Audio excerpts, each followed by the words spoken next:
Dankie Here dat ons bevoorreg is. Dankie dat ons vanmôre bevoorreg is om te kan bely met ons mond en te glo met ons hart.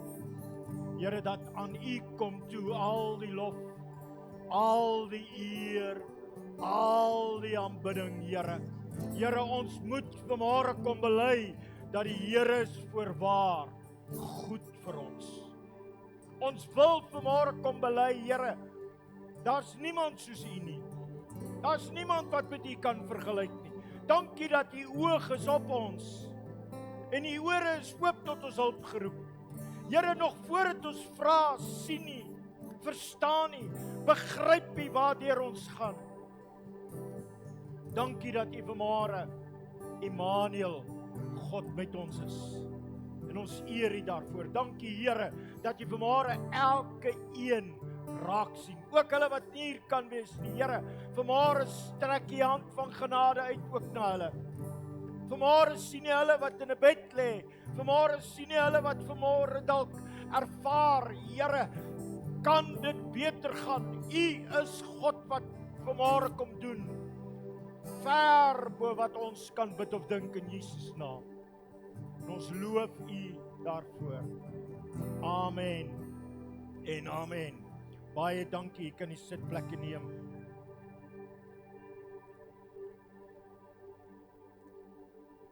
Dis lekker om U te sien. Dis lekker om julle te sien. Amen. Ons is bevoorreg om mekaar te kan sien. Here, ons het vanmôre genade nodig. Dis lekker om julle te sien. En ek dink vanmôre daaraan, terwyl Alida so sing, toe dink ek daaraan, dank die Here, dat ons vrouens het, en dat ons sterk vrouens het. Amen. En dank die Here, ons albei se stemme is nie op dieselfde tyd weg nie. Maar ons ten minste beer te kry.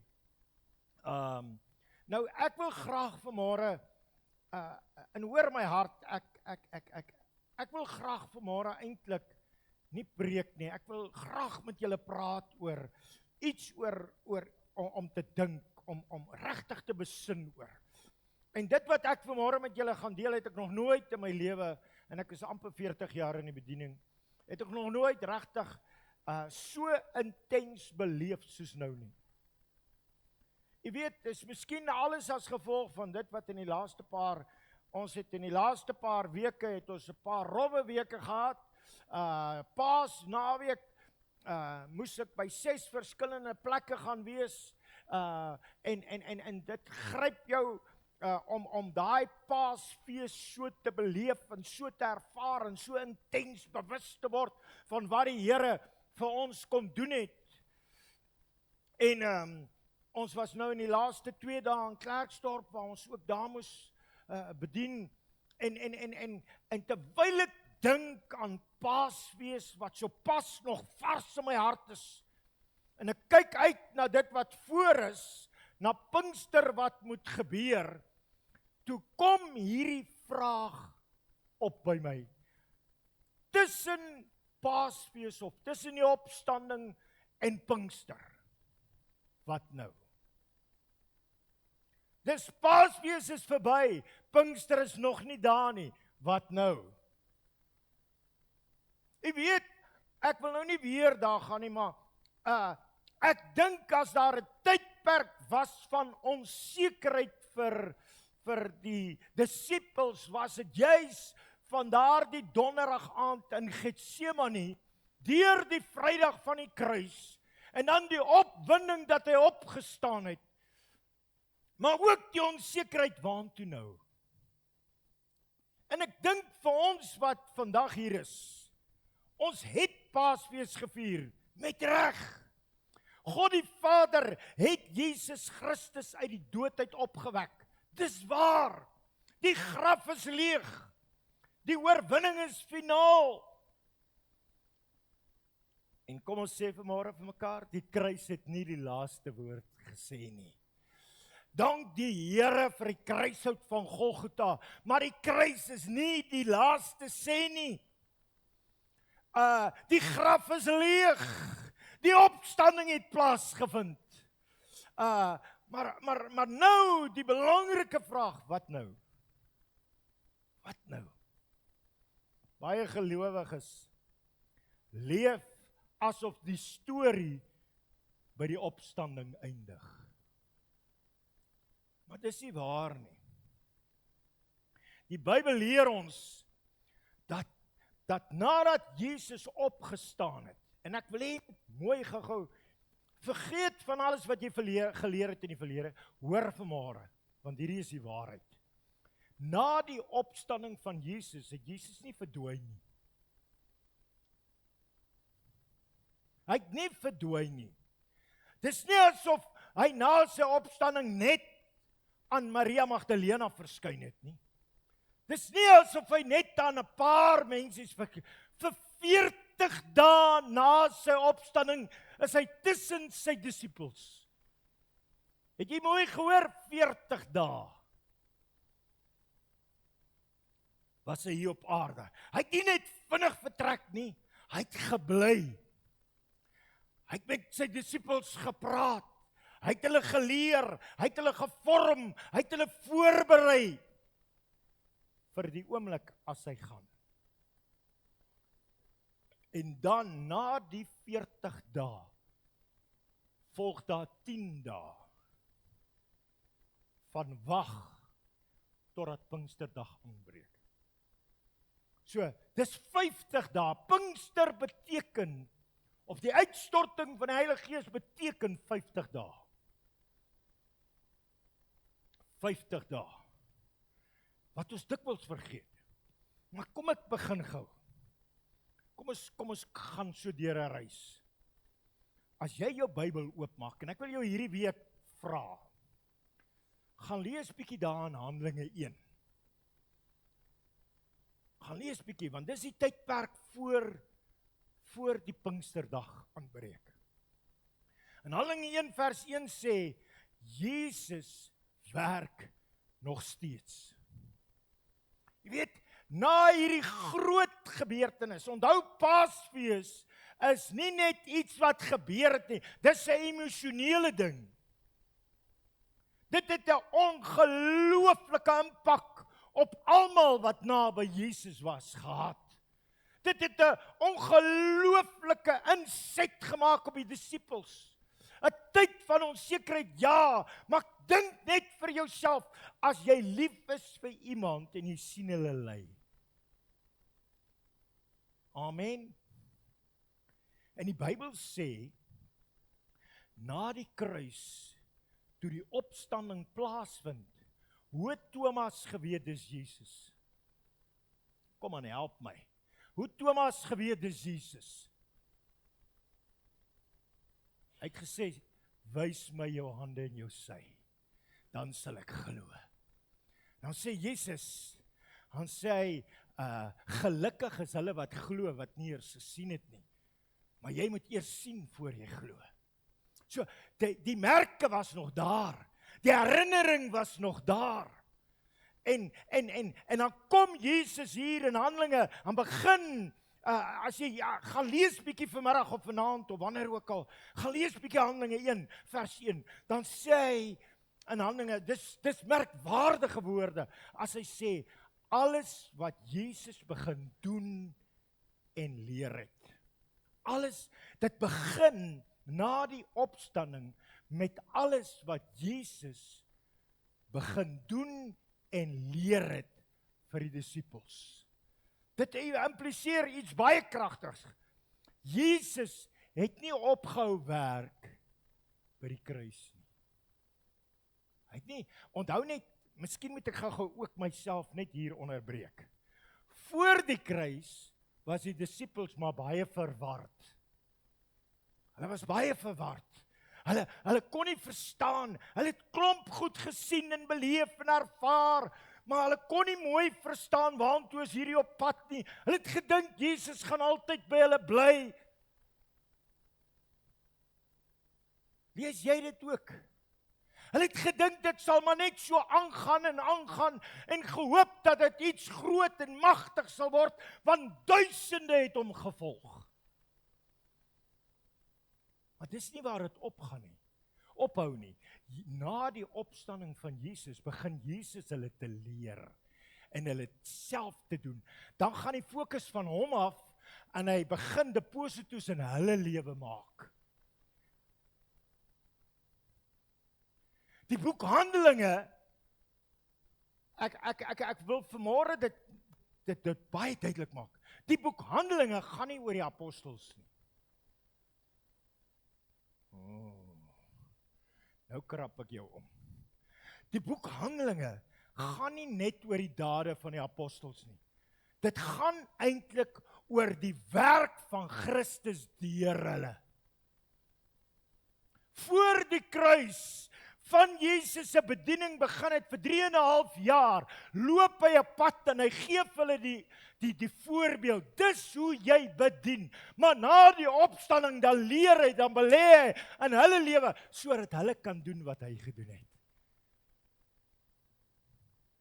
Onthou net, die eerste kerk, die eerste eeuse se kerk, het nie hulle eie agenda gehad nie. Hulle het nie, miskien moet ek dit nog sterker en dieper stel, hulle het selfs nie vir die Here gewerk nie. Hulle het saam met die Here gewerk. En as ek en jy geroep word, waarvoor word ons geroep? As mense wat vir die Here werk? Nee, ons word geroep as medewerkers.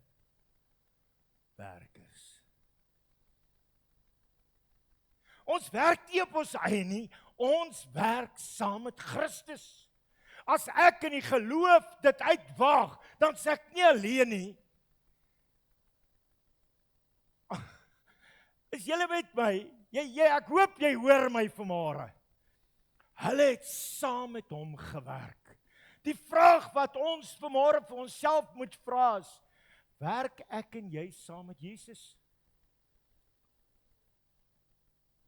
Of weet jy wat, ons is mos vreeslik verwant, nou nie jy nie, maar party van ons.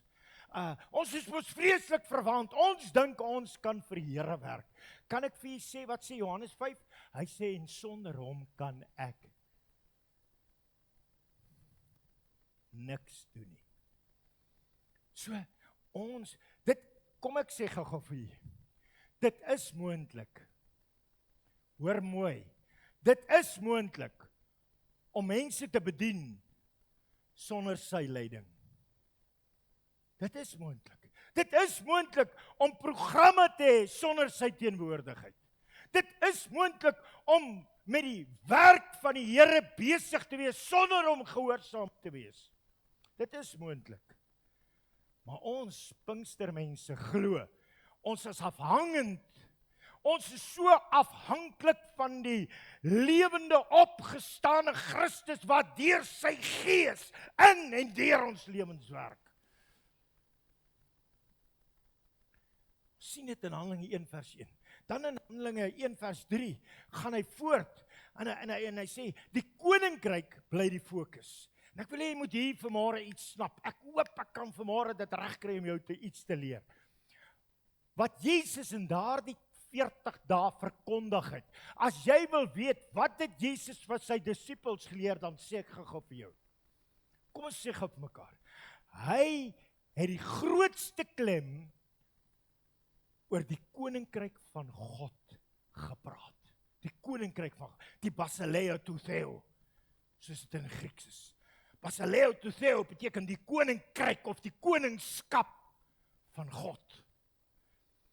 Dieselfde boodskap, net voor die kruis, net voor Getsemane, het Jesus met die disippels begin praat. Daar's 'n koninkryk. My Vader se koninkryk. Die koninkryk wat nie van hierdie aarde is nie, maar 'n ewige koning, wat die koninkryk van die hele aarde, die hele hemel, alles onder sy heerskappy. En dieselfde boodskap wat hy begin het net voor die kruis, dieselfde boodskap gaan hy mee aan na die opstanding. Is dit nie interessant dat hy in Handelinge 1 begin hy praat oor die koninkryk? En hy eindig met die koninkryk in Handelinge 28 vers 31. Uit die begin en die einde koninkryk. Ons leef vir die koning om saam met hom sy koninkryk te bou en te vestig. Is julle by my? Weet jy wat? En ek wil nie kras en hard maar ek wil nie net help om die waarheid te ontdek. Vandag leef baie gelowiges met 'n ander evangelie. Jy weet, baie mense leef net en selfs toe ek 'n kind was, het ek dit gehoor. In die tyd toe ek 'n kind was daar eintlik net 2 boodskappe. Eerstens, jy moet gered word. Tweedens, jy moet hoop jy gaan hemel toe. En om hemel toe te gaan, moes jy so mooi na jouself kyk, jy moet elke dag eintlik in 'n pikkewynpakkie loop, dat jy net daar kan hoop om uit te kom. Maar dis nie die boodskap van die evangelie nie. Dis nie wat Jesus vir sy disippels verkondig het nie. Jy weet, om gered te word en hemel toe te gaan, is waar, maar dis nie die volle boodskap nie. Die koninkryk beteken dat Jesus nou koning is. Jesus is koning nou. Nie eendag as hy terugkom nie. Hy's nou reeds aan die regterhand van die Vader en hy heers as koning van die konings. Amen. Sy heerskappy raak elke area van my lewe. Ons leef onder sy exousia, sy gesag, sy heerskappy. Ons leef onder sy teenwoordigheid. Ek word gedryf en geïnspireer en gemotiveer deur hom.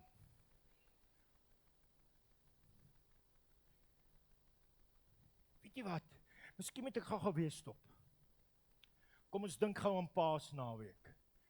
Die kruis bring vergifnis van al my sonde. Die kruis is die boodskap van vergifnis. By die kruis word ek versoen. En by die opstanding bring nuwe lewe.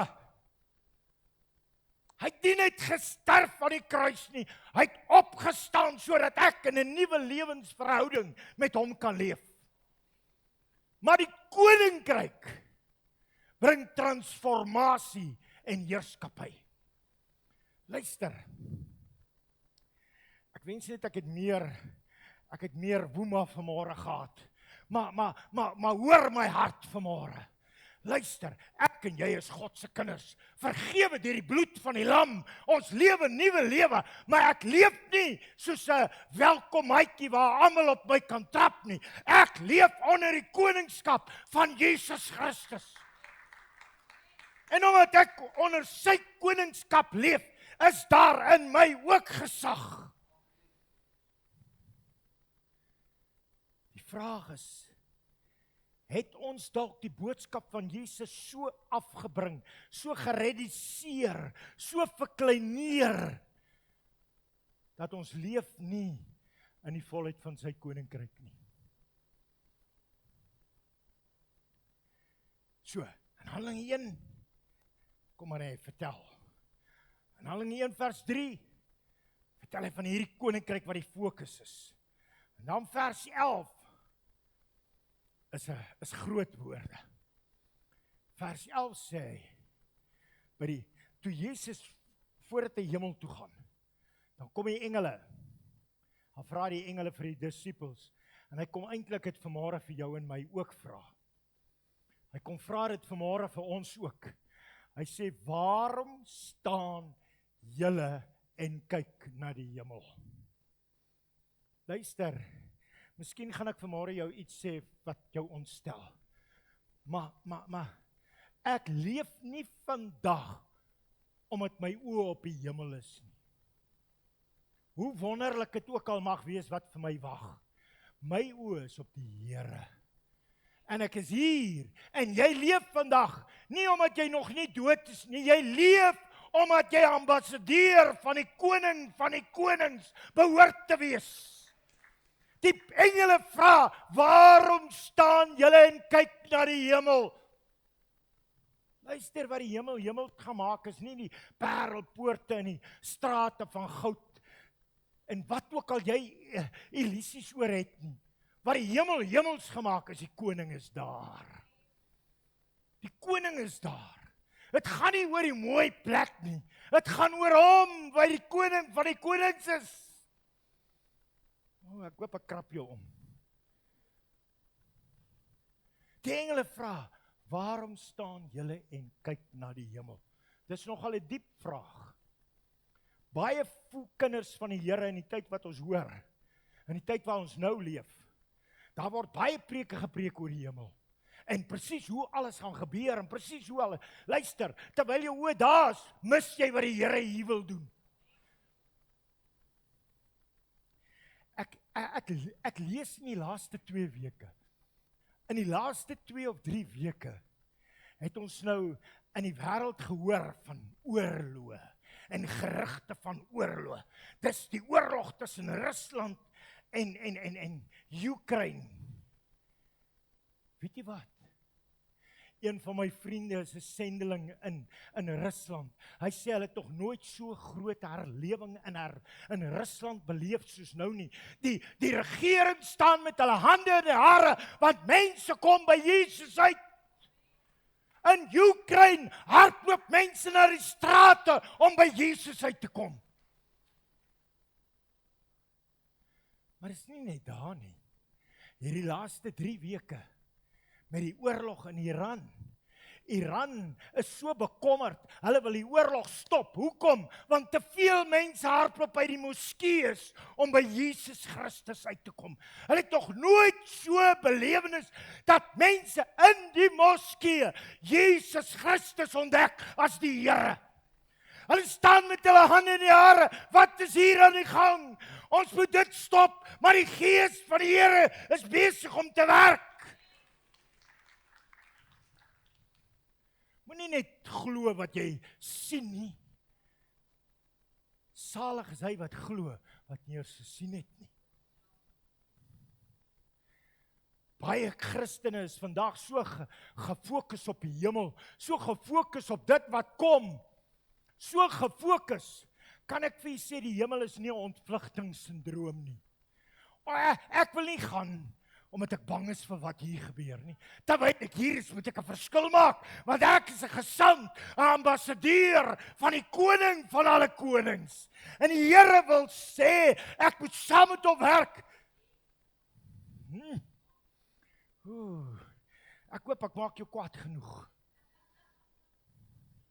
Die Here roep ons om nou te leef. Die Here roep ons om nou 'n verskil te maak, om nou hom te dien. Die Here roep ons om nou sy koninkryk na die aarde toe te bring. Weet jy wat? Ek gee nie om wie vir die wat sê nie. Die Bybel sê, my oë, die evangelie gaan nie oor om hemel toe te gaan nie. Die goeie nuus is nie om hemel toe te gaan nie. Die goeie nuus is om die hemel aarde toe te bring. Nou raak ek 'n heilige koei. Voordat Jesus kom, luister mooi, Jesus kom nie 'n verslaane bruid haal nie. Hy kom nie die kerk verlos van die bose nie. Hy kom om 'n triomferende bruid wat blink en helder, skyn en skitter, wat sonder vlek en sonder enige skade is. Hy kom nie mense haal wat verloorders is nie. Hy kom sy wenners haal. Hallo? As dit net oor hemel gegaan het, hoekom het Jesus gesê, neem my juk op julle? Luister, hy wil ons disippels maak. Disipel. Wat is 'n disipel? Is iemand wat in Jesus se voetspore trap, wat hom volg, wat saam met hom werk. Disippelskap beteken betrokkenheid. Disippelskap beteken gehoorsaamheid. Disippelskap beteken ek neem deel aan sy werk. Die grootste misterie is dat God gebroke mense soos ek en jy kan gebruik. En wil gebruik. En God gebruik gewone mense om buitengewone dinge te doen. Maar, dan kom hy in vers 4. Ons het nou gesien, Handelinge 1 vers 1 tot 3. Nou kom hy in vers 4. En hy sê, maar, gaan wag eers. Jy weet, in hierdie laaste 2 weke wat ek hier kom praat nie, vir my is dit moeilik om nie te praat nie. Ek hou van praat. En weet jy hoe moeilik is dit om stil te wees as jy hou van praat? Want as jy nie kan praat nie, moet jy net luister.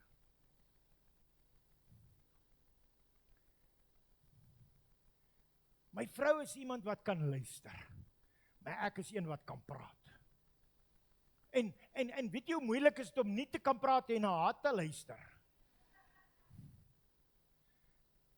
En hier is die spanning. In Matteus 28 vers 19 kom Jesus en hy gee opdrag, hy sê gaan. Hallo? Ken jy Handelinge 8, Matteus 28 vers 19? Gaan dan heen en maak disippels. Maar dan kom hy hier in Handelinge 1. En hy sê, wag. Hier is spanning. Hoekom sê hy gaan en dan sê hy die volgende oomblik, nee, voor jy gaan, wag net so bietjie. Hoekom? Want hy weet, dat ek en jy soms vergeet. Weet jy wat, jy kan vir die Here werk, sonder om te wag. Jy kan. Maar jy kan nie saam met hom werk, sonder die Heilige Gees nie. Jy kan nie vir die Here werk, sonder die Heilige Gees nie. En jy kan nie die Heilige Gees ontvang, sonder om te wag nie. Die disippels moes wag op die belofte van die Vader. Die disippels moes wag vir die vervulling met die Heilige Gees. Die disippels moes wag vir die krag van bo. Nou in die AGS glo ons, die dooping met die Heilige Gees is nie opsioneel vir effektiewe bediening nie. Dis uiters noodsaaklik. Ons probleem vandag is, ons hardloop te vinnig. Ons leef in 'n tyd van quick fix. Alles is quick fix. Ons gebruik nie meer 'n oond nie, ons gebruik nou 'n hallo, want is quick fix. Jy hoef nie meer te wag vir ure dat die stoof iets kan warm maak nie.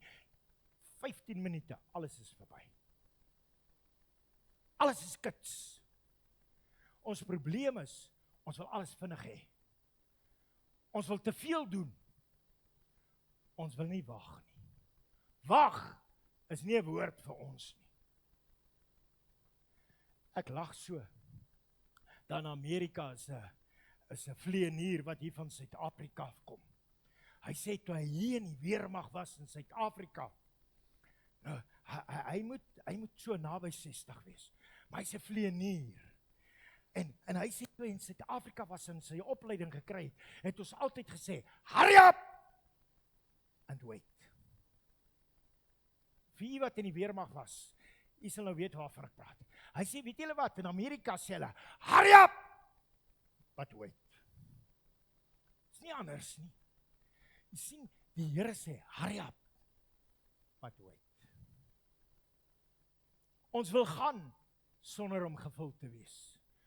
Ons wil werk, sonder om gelei te word. Ons wil inhardloop in 'n situasie, sonder om te hoor.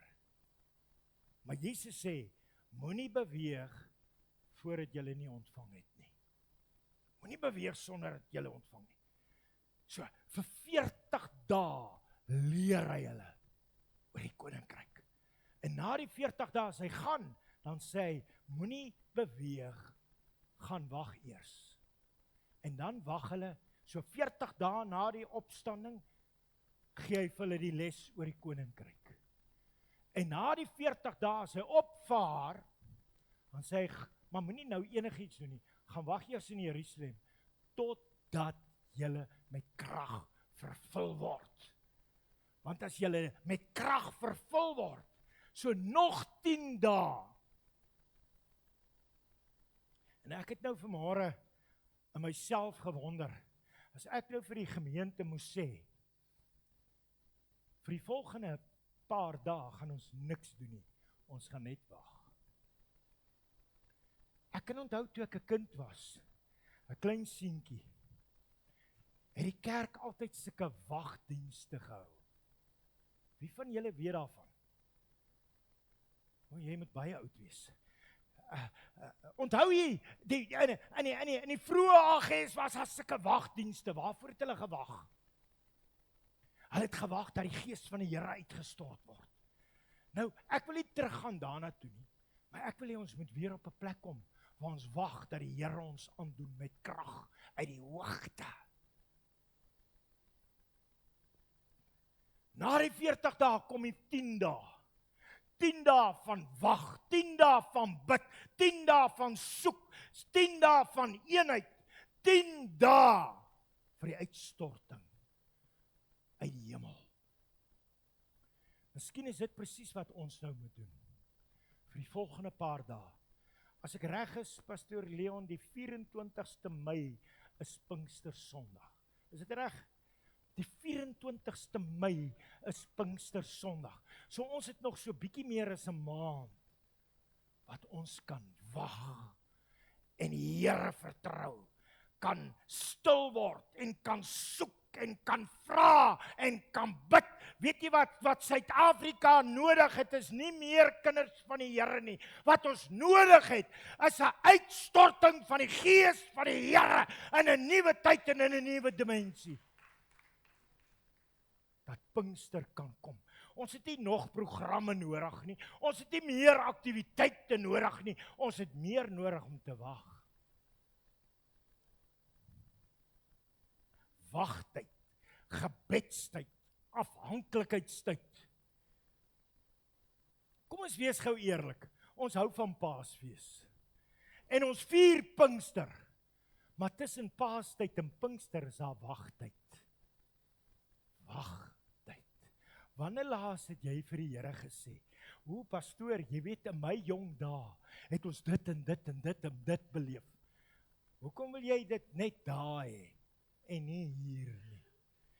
Dit kan mos weer wagtydperk word, waar die Here jou voorberei en jou in gereedheid bring en met jou kan deel en met jou kan praat en met jou kan werk, sodat hierdie tussentyd 'n tyd word van God se vorming in jou lewe, dat as die Gees van die Here uitgestort word, jy gereed kan wees.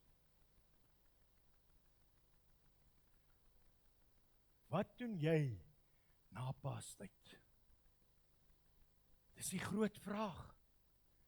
Jy weet, Jesus was nie haastig nie.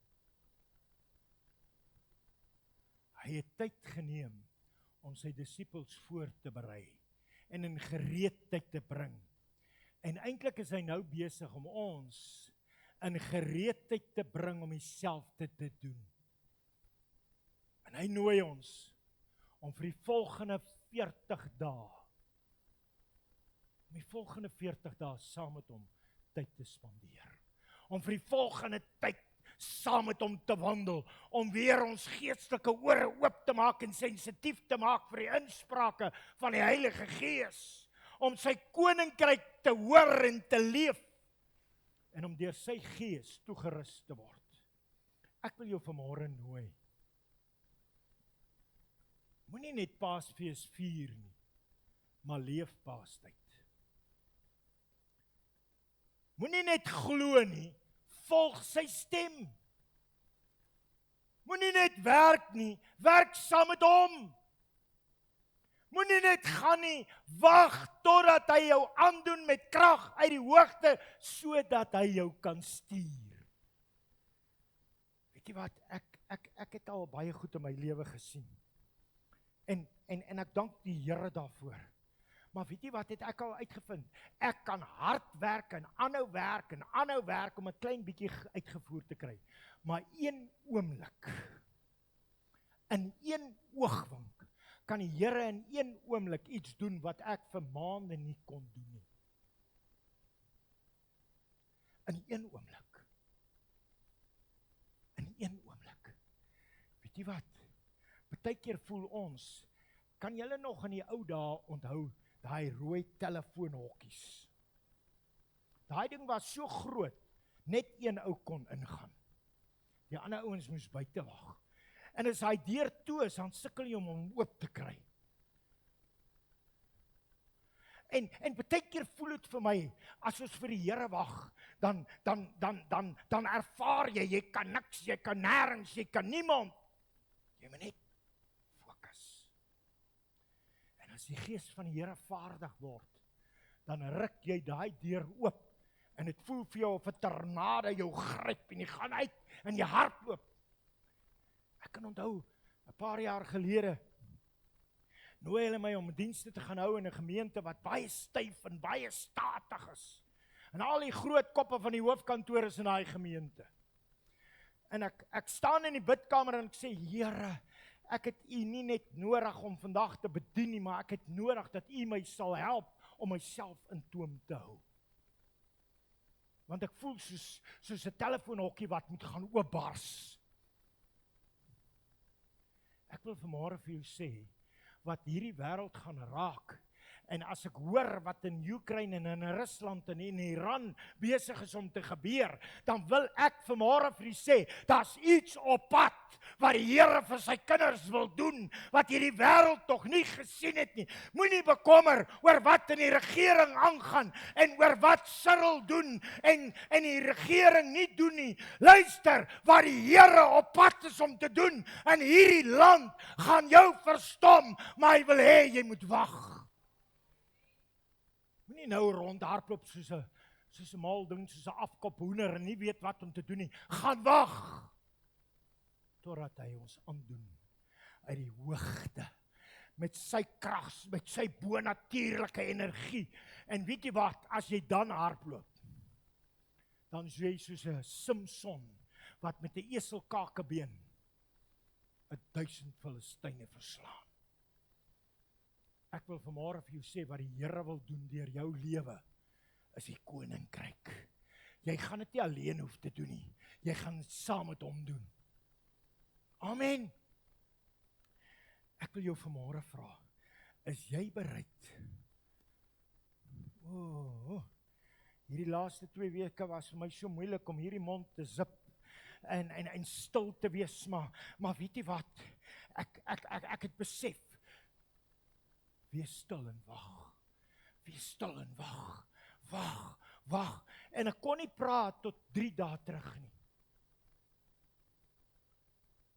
Ek het myself gewonder, hoe gaan ek dit doen? Hoe gaan ek in Klerksdorp op 'n groot verhoog staan met horde mense voor my? My stem kom nie hier reg nie. Toe ek daar kom, toe kom my stem reg. Hierdie week wat wag, Dinsdag vlieg ek weer Durban toe, Vrydag kom ek weer terug. Weet jy wat? Die Here wil hê ons moet stil word, sodat hy iets kan doen. Dis moeilik vir ons Afrikaners, maar dit is tyd om ons lip te zip en stil te word, sodat hy kan praat en deposito's kan maak. Ons kan aandoen met krag uit die hoogte, sodat ons kan doen wat hy wil hê. Amen. Kom ons sluit ons oë. Net daar waar jy sit. Net daar waar jy sit. Sê bietjie vanmôre, Here Jesus, dankie dat U leef. Dankie dat U regeer. Dankie dat U nog steeds werk. Ons bely dat ons so besig raak, dat ons U nie in oog het nie. Here, ek wil nie net vir U werk nie, maar ek wil saam met U werk. Here, ek wil vanmôre laag buig en vra, Heilige Gees, kom en vul my lewe op, nuut met die kragwerking van U Gees. Leer my om te wag. Leer my om te hoor. Leer my om te luister. Leer my om gehoorsaamheid te wees. Laat ons 'n kerk wees wat nie net wil gaan nie, maar Here, help ons om 'n kerk te wees wat gestuur word deur die kragwerking van U Gees. Here, ons wil nie in hierdie omgewing bekend word as mense wat beweeg nie. Ons wil bekend word dat ons gestuur is deur die Heilige Gees. Ons vra dit en ons bid dit in Jesus naam. Net daar wie is, sê Here, hier is ek. Hier is my lewe. Ek kom gee oor. Net daar wie is, kom. Net daar wie is, vergeet van alles en almal om jou. En net daar wie is, al moet jy jou hande opsteek en sê Here, hier is ek. Doen iets in my lewe. Kom vul my, kom raak my aan, kom werk met my. Ek is bereid om in die volgende paar dae te wag en stil te word en U 'n kans te gee.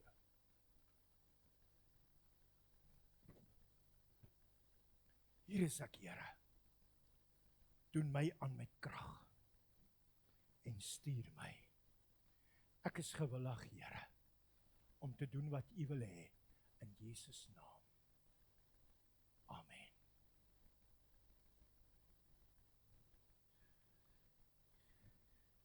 Ons hou van praat.